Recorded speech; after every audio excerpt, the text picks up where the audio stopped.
here's the thing that we're going to talk about.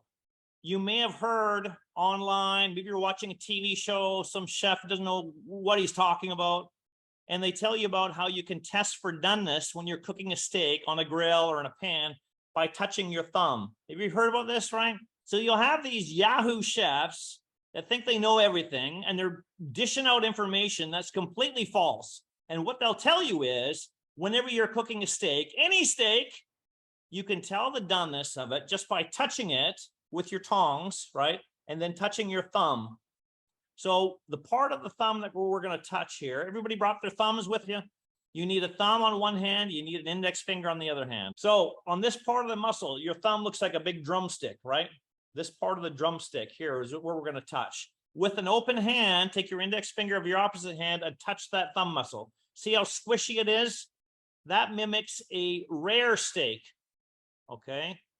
As I've always taught you in the Zoom classes, as you cook proteins, they coagulate. Big fancy word, means they get firmer as they cook.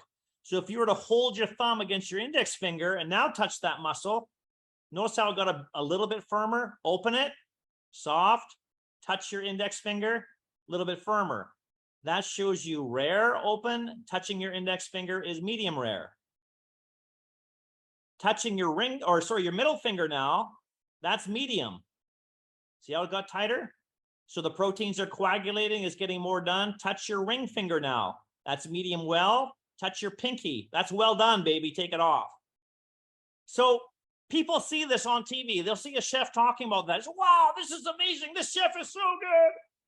But the thing that the chef forgets to tell you that does not work with every cut of steak. It doesn't. Let's think about this logically, folks.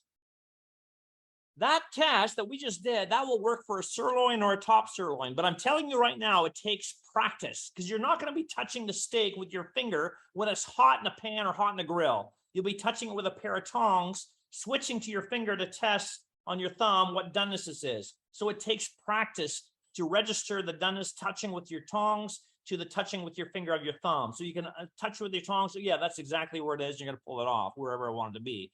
But again, the most important thing, that is for sirloin or top sirloin, folks. It does not work with striploin because this is more tender than that. It definitely does not work with ribeyes or rib steaks, and it definitely does not work with beef tenderloin because those things are tender all the way to well done. So you could be touching your ribeye steak. Whoa, this is so squishy, so this is still rare, and you're cooking the heck out of it. It's way past well done. It's not going to work for you. That's what they failed to tell you on TV. That's what they failed to tell you on these stupid YouTube channels that you're watching. This is why I've created these classes. This is why I created these Zoom classes. This is why I created my YouTube channel, so we can set some information straight. And I challenge anybody, if they think I'm incorrect, please get back to me and let me know. So we won't be doing that. How will we be checking for doneness then? Internal thermometer. So in the recipe, I give you rare, 125 to 130, okay, approximately. That's going to be your finished temperature if you want a rare steak.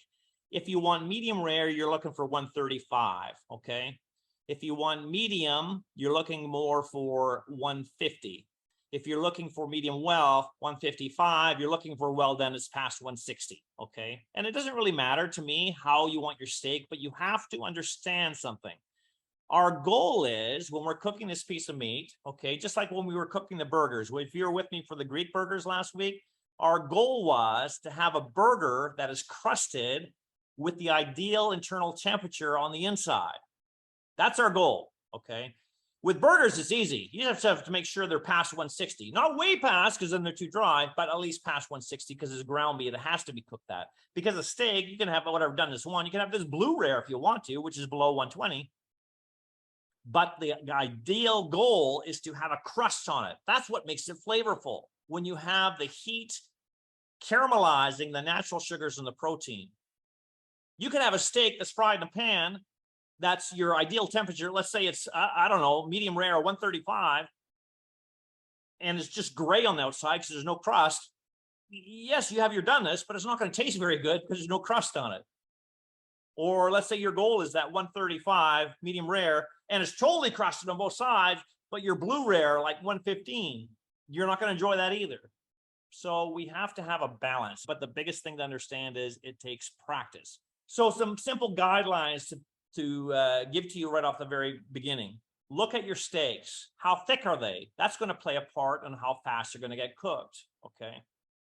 If you like your steaks more on the well side, medium well, medium well, well done, you're going to want to have thinner steaks, because by the time you crust this, you probably won't penetrate, since it's really thick, you won't penetrate all the way through that steak to get the doneness you want. So maybe you want to take a mallet gently and just pound it a little bit so it's a little bit thinner, or purchase thinner steaks if you know the doneness you want is going to be more on the well side. It's going to be easier to get there. Okay. If you like more on the rare, hey, then thick steaks are great. Even if they sit out for a few minutes, as we're doing now, you're still going to get there. Rare, medium rare, no problem. If you really like it rare, like blue rare, keep them right in the fridge, right up into the time of you're putting a pan searing. That means that the introducing ingredient, the steak, is going to be as ice cold as it can be. We're going to create a crust on it and then take it off. And it's going to be crusted, but still blue rare in the center. And that's how you achieve a blue rare. So you just have to think logically about it.